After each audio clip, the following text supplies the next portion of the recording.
नमस्कार दोस्तों, स्वागत है आप सभी का पीएन स्पोर्ट्स में। और कल एक बड़ा अहम दिन हम सभी भारतवासियों के लिए था, जहां पे भारत और पाकिस्तान का क्रिकेट मैच जो टी20 वर्ल्ड कप 2021 का पहला मैच के रूप में था। और सभी भारत में जो क्रिकेट की लोकप्रियता है हम सब उससे वाकिफ हैं। और भारत के लिए जो कि बहुत लंबे समय से 12-0 की बढ़त भारत ने वर्ल्ड कप में बनाई हुई थी, और लगातार पिछले कुछ समय से वर्ल्ड कप में कभी भी पाकिस्तान हमको हरा नहीं पाया था। लेकिन कल जो है वो भारत को एक तरह से पाकिस्तान ने एक तरफा जो है वो मात दी है। और उसमें जो अहम रोल प्ले किया, आप सभी ने मैच देखा होगा बिल्कुल, जहां पे शाहीन अफरीदी ने शुरुआत के जो पावर प्ले में जो स्पेल डाला उससे, और साथ ही साथ जो अदर बॉलर्स को जो सपोर्ट मिला उनको, तो उसके हिसाब से बेसिकली भारत जो है कहीं भी अपनी पारी को बिल्डअप नहीं कर पाया।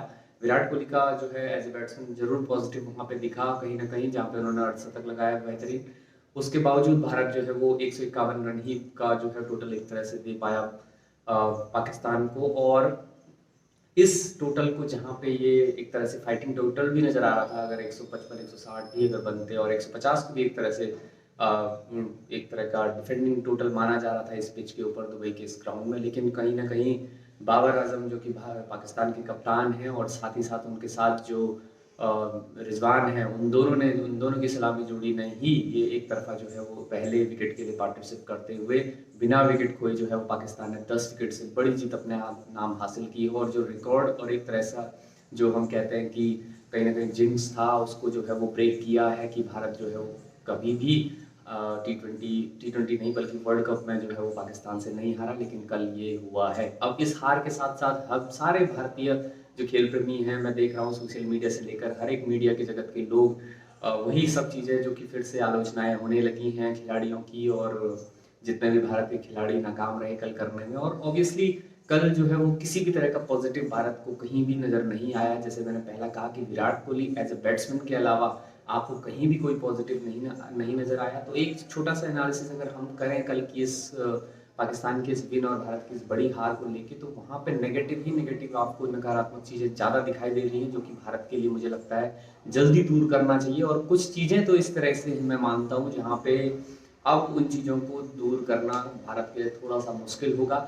उन चीजों पे चर्चा करते हैं आइए। जहाँ पहला जो मैं एक सबसे बड़ी चीज, जो एक सबसे बड़ा अभी प्रॉब्लम जो है वो क्रिएट हुआ है भारतीय टीम में, और जो दिख रहा है, और हर एक जो एनालिसिस कर रहे हैं, हर एक लोग, हर एक एक्सपर्ट वो यही कह रहा है कि भारत के लिए जो पहला जो एक बड़ा नेगेटिव जो यहाँ से हमारी जो कमजोरी निकल के आई है वो है नंबर 6 बैट्समैन। जहाँ पे ऋषभ पंत जो है नंबर 5 खेलते हैं, उसके बाद नंबर 6 में हार्दिक पांड्या फिलहाल खेल रहे हैं। और लेकिन लंबे समय से हार्दिक पांड्या की जो फिटनेस है, लंबे समय से जो भारतीय जो पेस अटैक को जो है वो पेस अटैक को नहीं बल्कि बॉलिंग यूनिट को जो है एक तरह से वो कंट्रीब्यूट करते थे बॉलिंग से भी। तो वहाँ पे जो है सिक्स ऑप्शन के रूप में जो है वो भारत के लिए जो है गेंदबाजी में भी जो है बल्लेबाजी के साथ साथ एक तरह से हार्दिक पांड्या का एक कंट्रीब्यूशन नजर आता था। लेकिन वो बहुत समय से मिसिंग था। फिटनेस का भी बहुत बड़ा इशू एक तरह से हार्दिक पांड्या के लिए नजर आ रहा है। लेकिन उसके बावजूद भारतीय मैनेजमेंट ने, टीम मैनेजमेंट ने उनको बैक किया, कप्तान ने उनको बैक किया और 11 में उनको जगह दी।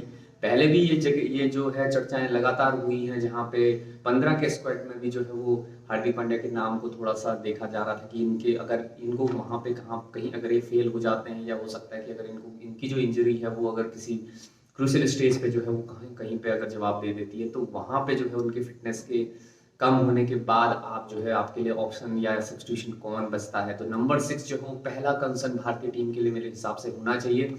जहां पे नंबर 6 अगर आप 15 के स्क्वाड में देखो, तो नंबर 6 के पास मतलब जहां पे बैटिंग ऑलराउंडर या बॉलिंग ऑलराउंडर भी कर, वैसे तो बैटिंग ऑलराउंडर यहाँ पे आप प्रेफर करोगे, लेकिन बैटिंग ऑलराउंडर में भी अगर आप देखो तो हार्दिक पांड्या के अलावा इस 15 के स्क्वाड में आपको कोई नजर नहीं आता। और अगर कल जो है एक तरह से एक निगल थोड़ा सा उनके शोल्डर में नजर आया था बैटिंग के दौरान, लेकिन उसके बावजूद अगर हार्दिक पांड्या इस पूरे जो है टूर्नामेंट से अगर इंजरी की वजह से अगर बाहर होते हैं, तो उनको कौन सब्स्टिट्यूट करेगा। 15 के बाद जो आपके पास रिजर्व खिलाड़ी हैं उनमें भी कोई ऐसा बैटिंग ऑलराउंडर आपके पास नहीं है। तो ये एक बड़ा रीजन यहाँ पे बड़ा कंसर्न एक तरह से भारत के लिए होने वाला है। और इसके पीछे इसलिए भी बार बार डिस्कशन हो रहे हैं क्योंकि वहां पे कोई विकल्प नहीं है। अगर आप नंबर 6 के बैट्समैन के रूप में ईशान किशन को देखते हो, या हो सकता है अगर 15 से भी रिजर्व खिलाड़ियों में से भी अगर आप श्रेयस अय्यर को लेके आते हैं, तो वो कहीं भी आपको बॉलिंग के लिए क्वेश्चन नहीं देते, बॉलिंग के लिए जो है वो ऑप्शन नहीं देते। तो कहीं ना कहीं जो है वो हार्दिक पांड्या जो फ्लेक्सिबिलिटी देते थे बैटिंग और बॉलिंग में, वो कहीं ना कहीं मिसिंग भारत के लिए होने वाला है। और नंबर 6 की जो पोजीशन है वो भारत के लिए सबसे बड़ा कंसर्न होगा बैटिंग में। इसी के साथ जुड़ता हुआ एक सवाल ये भी होता है नंबर 2, जिसको अगर हम नेगेटिव पॉइंट भारत के लिए कहेंगे, वो है भारत के लिए छठा ऑप्शन बॉलिंग में। क्योंकि अभी तक 5 बॉलर्स के साथ आप खेल रहे हो और वहां भी जो है वो लगातार, क्योंकि हमारी जो बॉलिंग यूनिट है वो बहुत अच्छा प्रदर्शन नहीं कर रही है, तो वो एक बड़ा कंसर्न भारत के लिए रहा है। और खासकर जो पेस बैटरी है उसमें बुमराह के अलावा शमी, मोहम्मद शमी और साथ ही साथ जो भुवनेश्वर कुमार है, दोनों जो है वो रंग में नजर नहीं आ रहे हैं। तो इस फिटनेस को लैक करते हुए और इस परफॉर्मेंस को लैक जो दिखाई दे रहा है आईपीएल से लेकर अभी तक का, उसको जो है वो हम कैसे अब कोप अप करने की कोशिश करते हैं आने वाले समय में, ये देखने वाली बात होगी। और वहाँ पे आपके लिए छठा ऑप्शन बहुत इंपॉर्टेंट हो जाता है। लेकिन वहाँ पे जो रविंद्र जडेजा ऑलरेडी जो है वो कई बार 5 ओवर 4 अपने पूरे 4 ओवर भी नहीं करते, लेकिन उसके बावजूद जो है रविंद्र जडेजा को अगर आप 4 ओवर करवाते हो, अगर वो अच्छे टर्निंग विकेट होते हैं जहाँ पे बॉल अच्छा जो है वो असिस्ट करता है पिच अगर आपको, तो वहाँ पे रविंद्र जडेजा भले ही आपके लिए कारगर साबित होते हैं। लेकिन कहीं ना कहीं ये छठा ऑप्शन आपको हमेशा वर्ल्ड कप जैसे बड़े टूर्नामेंट में रखना चाहिए और होना चाहिए किसी बड़ी टीम के पास, तभी जो है वो आपकी आगे जो है बड़े मैचेस को जीतने के लिए आप कर सकते हो। लेकिन हार्दिक पांड्या जब आपको ये फ्लेक्सिबिलिटी देते थे, अगर आप कई जो है लोग, और मैं कल भी बात कर रहा था कई लोगों से, उनका ये कहना था कि शार्दुल ठाकुर को जो है वो मौका देना चाहिए। मैं मान बिल्कुल सही बात है कि अगर शार्दुल ठाकुर को अगर मौका देते हैं तो वो जो है वो बल्लेबाजी भी कर सकते हैं। लेकिन बड़ा कंसर्न फिर वही है, शार्दुल ठाकुर फिलहाल में जो है वो बॉलिंग ऑलराउंडर होते हैं, ना कि बैटिंग ऑलराउंडर। और वो नंबर 6 कभी भी भारत के लिए नहीं हो सकते, और ना ही रविंद्र जडेजा नंबर 6 हो सकते हैं। अगर शार्दुल और रविंद्र जडेजा जो है अगर आप ऊपर करते हैं तो 7 तक जो है वो 7वें नंबर पे शार्दुल ठाकुर होते हैं। 8वें नंबर के लिए अब जो है अगर मैं अपनी बात बताऊं तो वहां पे अगर आप ऐड करना चाहो तो ये जरूर ऐड हो सकता है कि आप शार्दुल के बाद जो है वो अश्विन को खिलाओ वरुण चक्रवर्ती की जगह, तब जो है थोड़ी सी बैटिंग आपकी डीप होती है। अदरवाइज अगर वरुण चक्रवर्ती ही खेलेंगे फिलहाल आगे आने वाले समय में, तो आपकी बैटिंग यहीं 7वें नंबर पे खत्म हो जाती है। और उसके बाद आपके पास बिल्कुल टेलेंडर होते हैं जो कि बैटिंग नहीं कर पाते। तो वर्ल्ड कप जैसे बड़े टूर्नामेंट में T20 के लिए जो फ्लेक्सिबिलिटी देने वाले जो खिलाड़ी होने चाहिए आपके पास, वो फिलहाल भारत के पास मिसिंग है। और इतने लंबे समय से मैं समझता हूँ कि भारत के सिस्टम को पूरे विश्व में जाना जाता है कि क्रिकेटिंग सिस्टम जो भारत ने बिल्डअप किया है निचले लेवल से और हायर लेवल तक, वो क्यों इतना लैग कर रहा है और क्यों उनकी प्रिपरेशन नंबर 6 के लिए 2019 का वो वर्ल्ड कप याद सबको आ रहा है इस वक्त, जहां पे नंबर 4 के लिए हमेशा बहस होती रही और अंत में जो है वो नंबर 4 पे ही पूरा ठीकरा जो है वो हमने फोड़ा, जहाँ पे एन मौके पे जो है राइडू को जो है ड्रॉप कर दिया गया था और साथ में विजय शंकर की जो है वो वहाँ पे वापसी कराई गई थी टीम में। लेकिन किसी भी तरह का वहाँ पे वो एक तरह से फ्लॉप शो ही था उनका, और कहीं भी हमें जो है एडवांटेज उस वर्ल्ड कप में नहीं देखने को मिला था।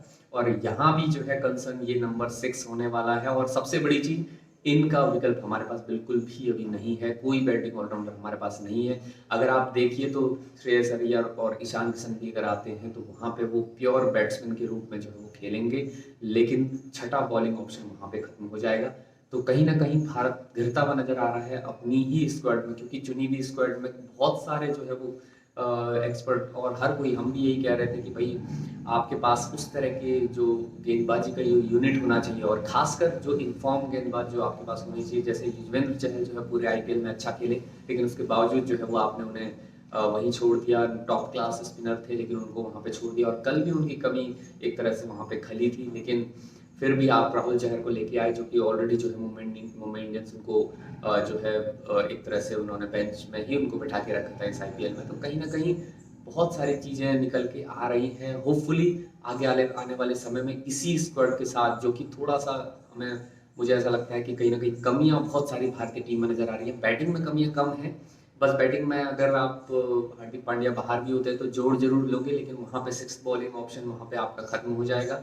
और अगर आप शार्दुल और जडेजा को जो है वो थोड़ा सा ऊपर बैटिंग कराते हो तो आपके पास बिल्कुल बैटिंग में जो है वो बिल्कुल जो है वो आपकी डेप्थ खत्म हो जाएगी। तो ये सब चीजें, ये नेगेटिव एस्पेक्ट्स जो है वो लगातार कल की हार के बाद नहीं बल्कि पहले से ये जिक्र होते जा रहे थे कि अब अगर पांड्या बॉलिंग नहीं करते या पांड्या फिट नहीं होते तो इसमें आपको क्या होगा। तो यहाँ कहीं ना कहीं सवाल बड़े हैं कि वर्ल्ड कप जैसे बड़े टूर्नामेंट में फिटनेस को कैसे इस तरह से नजरअंदाज किया जा सकता है। तो ये शॉर्ट एनालिसिस मेरी तरफ से आपके लिए था।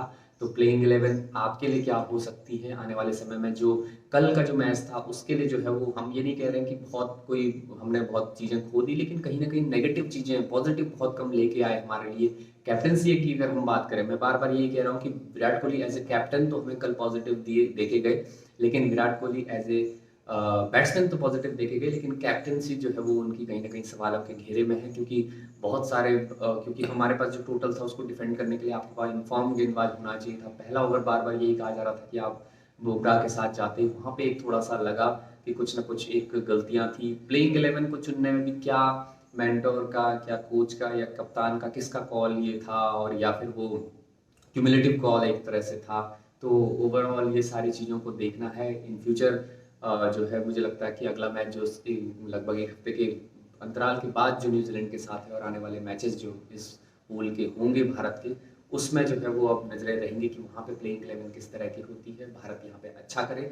यही सब उम्मीदें के साथ हम आज ये शॉर्ट एनालिसिस यहीं खत्म करते हैं। आगे आने वाले समय में इसी तरह की वीडियोज़ के साथ हम आपके साथ जुड़ते रहेंगे। आप भी जो है वो लाइक, सब्सक्राइब और कमेंट करना ना भूलिए, और शेयर ज़रूर करें इन वीडियोज़ को, क्योंकि आगे आने वाले समय में अगर आप इन सारी चीज़ों से अगर आप दूसरे लोगों को भी रूबरू कराते हो, तो कहीं स्पोर्ट्स की अवेयरनेस जो है वो ज़रूर जो है वो जागृत होती है। और भी स्पोर्ट्स को हम लगातार जो है हम बड़ी न्यूज़ को, बड़ी अपडेट्स को आपके सामने लेके आते रहे हैं, एनालिसिस करते रहे हैं। खेल चर्चा में हम जल्द ही आपसे और भी लोगों के साथ जोड़ते हुए आपके साथ जुड़ेंगे। बेल आइकन को प्रेस करना ना भूलिए, ताकि आपको आने वाले समय की वीडियोस लगातार मिलते रहे। फिलहाल इस समय इस वीडियो में इतना ही। बहुत बहुत शुक्रिया, बहुत बहुत धन्यवाद।